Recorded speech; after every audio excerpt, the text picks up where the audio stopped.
Hello, welcome back to the podcast. I'm your host, Julia Zilke, but you can call me Jules. Today, I'm super excited to share with you how to close a sale without feeling salesy or sleazy. Now, this is probably a really common question that I get asked in my Facebook group, Selling Strategies for Ambitious Entrepreneurs. So if you haven't joined the group yet, make sure you go and jump over there. I do a training session every Tuesday that will be really valuable to you if you are growing and scaling your business.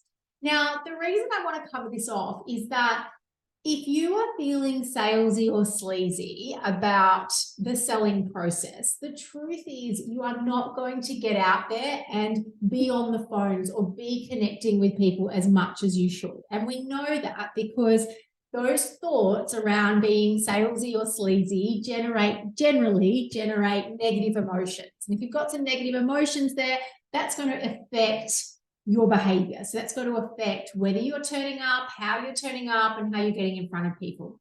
And of course, if you're not getting in front of people, or if the way you're turning up is not authentic, or it's not full of energy and passion and live, then of course that's going to affect your results. So I'm really passionate about making sure that we can do the right things so that we don't feel salesy and sleazy. Now, there are two elements to this. One is our thought processes, and I'm going to leave that for another episode of the podcast. Or if you're joining us on YouTube, welcome.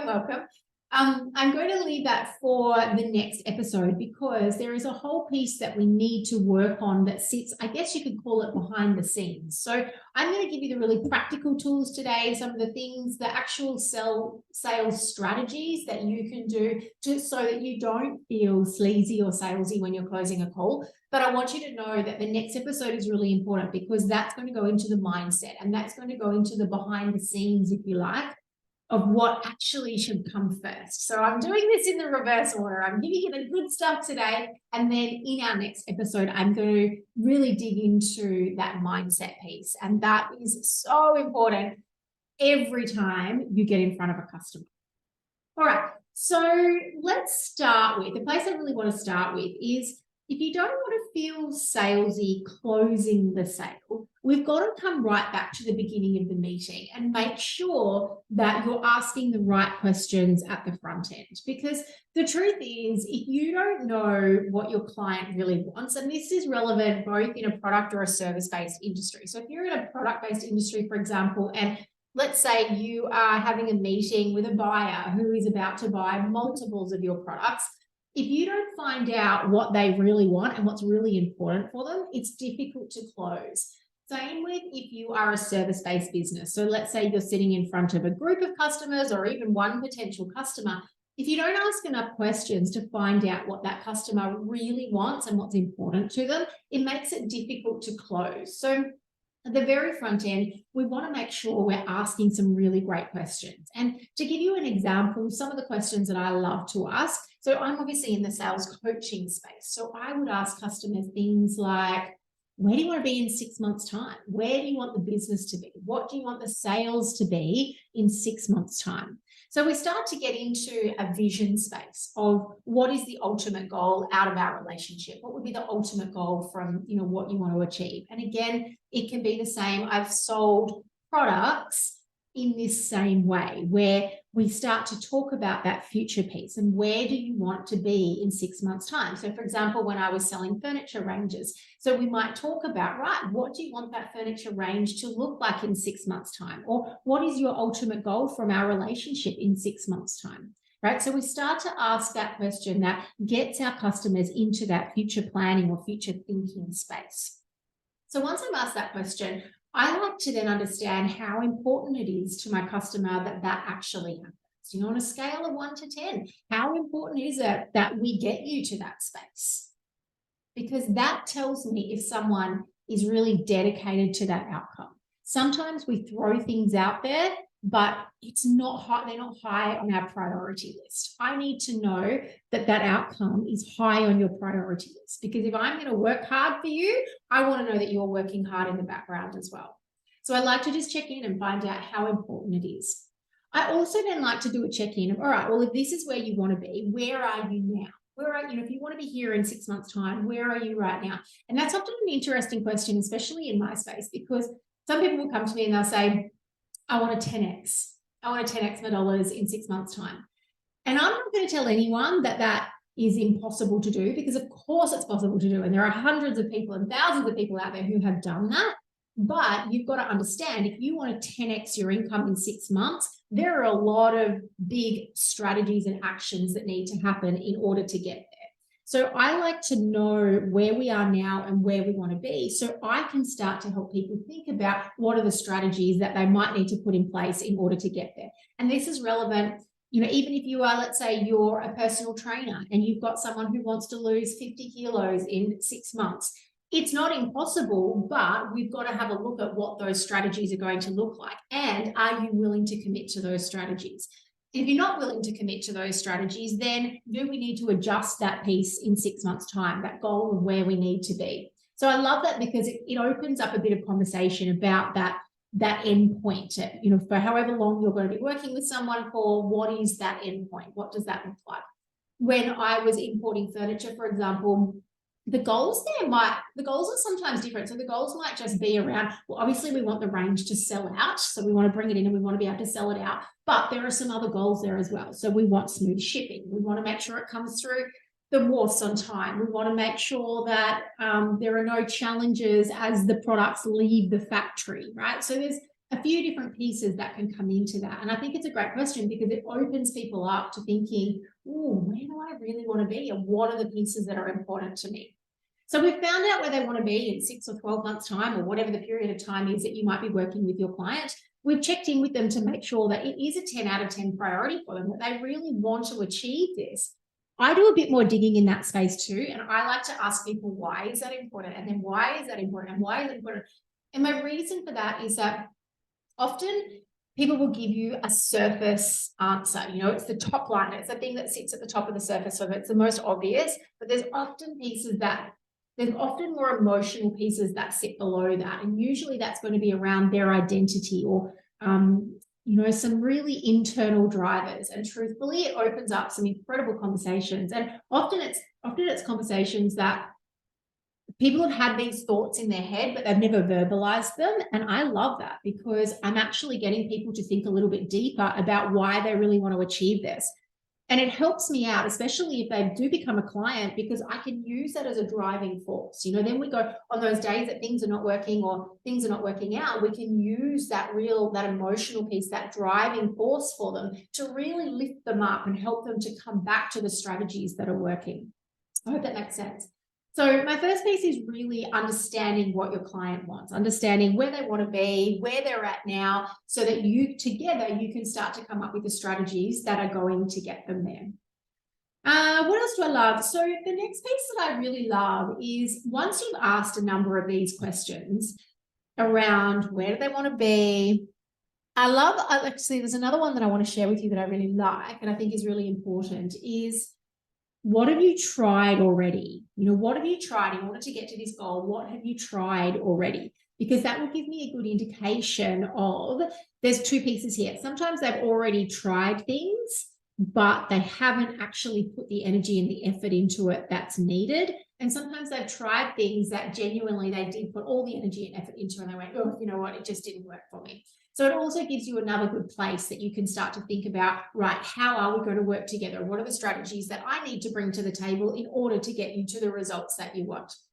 And I love this because it's all in one meeting, right? We get to do this all in what I would call your discovery call, or your not your connection call, but it's just more like your sales call. So we get to really uncover some of these deeper pieces of what your customer really wants. So the next piece that is really important is, now we've got this. Now I've started thinking about what you want, where you want to be, how important it is to you, what you've already tried in the past. I can now make a decision about whether the program I offer is actually going to get you there, or whether I might need to make it more of a bespoke program. So I think, you know what, my group coaching program or my one-on-one sessions might not get you there, but what if we combine this and we combine this, because this will give you this element and this one will give you this element. So this is a piece that I really like to then be creative with my clients and think about what might be the best options for them. Now, in this space, I really encourage you that this is your sell piece, right? This is where you get to get excited and talk about what you do. And I think this is a place that a lot of people withdraw from, right? So they understand exactly where their client wants to be. And for me, this is exciting because this is now, oh my goodness, you really want this. And I can show you how to get there. And this is exactly how we do it. So I think that this is a really important piece in not feeling salesy or sleazy, is that you bring your passion and your energy to the table, because that is what is going to drive people. That is what is infectious, is your energy and your drive. If you come to that sales piece and you're like, oh, okay, well, I can help you here. So my program does this, and then we do this, and then we get really great results. Man, I want to know, oh my goodness, it's so cool. So here's what we're going to do. We're going to start here, and then we're going to move to here, and then we get you to do this piece, and then we get to do this piece. And this is why it works so well together, because we've got this and this and this and this, right? So I want to see you getting really excited in that sales piece, because it's your energy that will be infectious.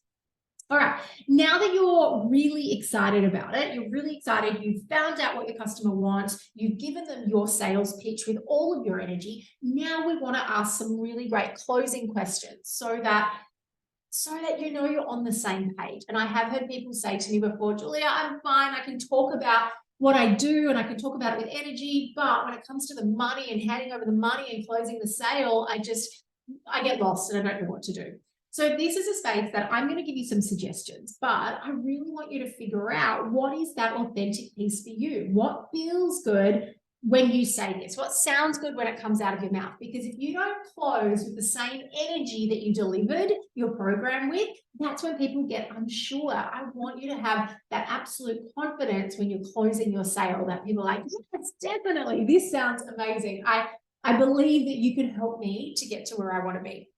So a couple of questions you can ask. One might be, so I've just shown you, you've told me exactly where you want to be. I've shown you how we get there. Are you ready to get started straight away? Right. So I want to know, let's go. Let's get started straight away. All right. Another great question might be, are you ready to invest? You've told me this is what you want. I've shown you exactly how my program, my package, it can get you the results you want. Are you ready to invest in it today? All right. Let's go ahead. Another really great question is there anything stopping you from getting started today? So this is a really good one, because you're going to start to overcome, or you're going to start to flesh out, are there any objections that are coming up, right? So is there anything stopping you from starting today?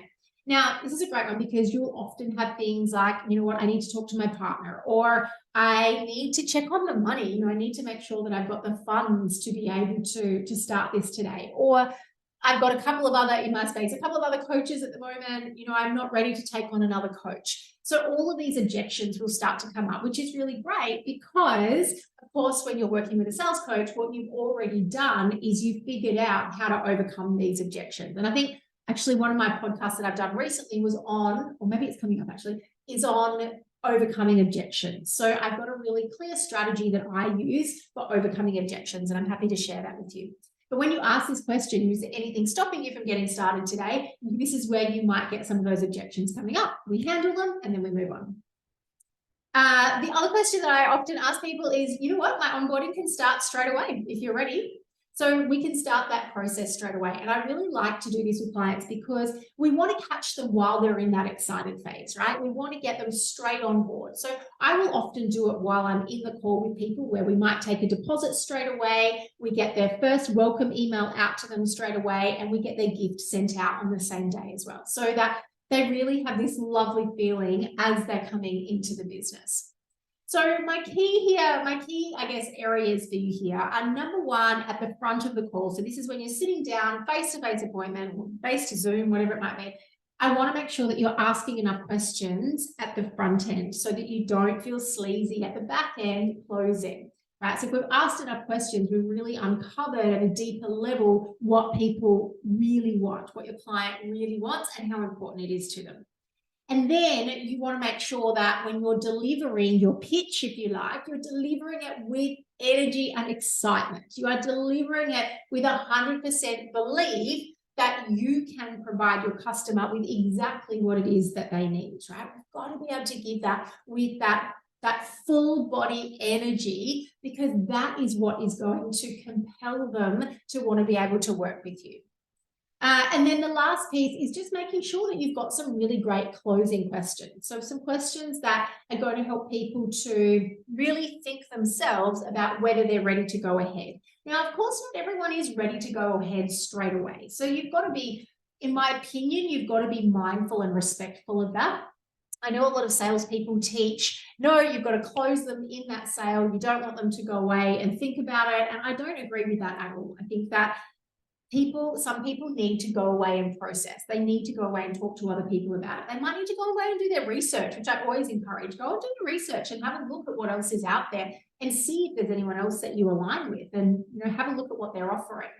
So I love to allow people that time to do it. One of my sneaky little tricks here, though, is that I love to book that next appointment in the calendar. So we want to make sure that no problems. I want you to go away and think about it. I want you to go away and do your research. So how about we catch up again in 2 days' time? Let's book it in the calendar for 2 days' time. You've got ample time, or sometimes I like to leave it with them to, how long do you want to have a think about it? And it depends on what it is they need to go and do in the background.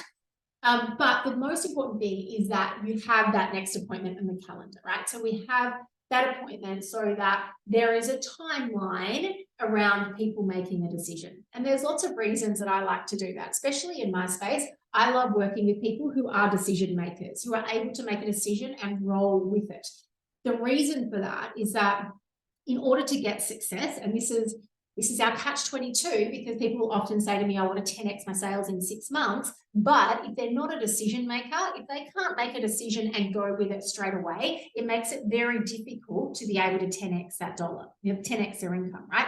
Because in order to get from where they are now to where they want to be, they've got to be decision makers. You've got to be the type of person who is able to decide on a course of action and take that course of action tomorrow, not in a week or 2 weeks or in a month's time. I'm never going to get you to 10x your sales if you can't make a decision and go with it. So that's why I like to give people a couple of days to have a think, make a decision, and then we go with whatever that course of action is. Whether they come on board, perfect. Let's get you started today. Let's get you straight away booked into your one-on-one and onboarding call. Or if it's not the right thing for you, then we figure out what is that next step for you. And I love to help people do that too. It's part of my service is that if I'm not the right person for you, I completely understand that.